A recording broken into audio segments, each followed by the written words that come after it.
Hurricane মালিসার তাণ্ডবে জ্যামাইকার black river শহর প্রায় পুরোপুরি ধ্বংস হয়ে গেছে। বিদ্যুৎ ও পানি সরবরাহ বন্ধ, সড়ক যোগাযোগ বিচ্ছিন্ন।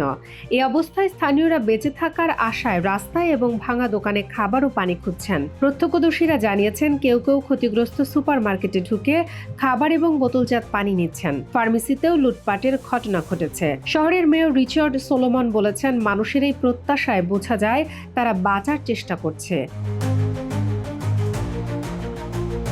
সরকারি হিসেবে জ্যামাইকায় এখন পর্যন্ত অন্তত ১৯ জনের মৃত্যু হয়েছে, আর পার্শ্ববর্তী হাইতিতে মারা গেছেন আরও ৩০ জন। স্থানীয় প্রশাসন জানিয়েছে ব্ল্যাক রিভারের প্রায় ৯০% বাড়িঘর ধ্বংস হয়ে গেছে।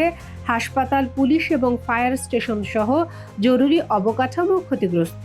রাজধানী কিংস্টন থেকে সামরিক বাহিনী এবং ত্রাণ কর্মীরা সহায়তা পাঠাচ্ছে, তবে সড়ক ক্ষতিগ্রস্ত হওয়ায় অনেক এলাকায় পৌঁছানো সম্ভব হচ্ছে না। ক্ষতিগ্রস্তরা বলেছেন, আমাদের টাকার দরকার নেই, দরকার শুধু খাবার আর পানির।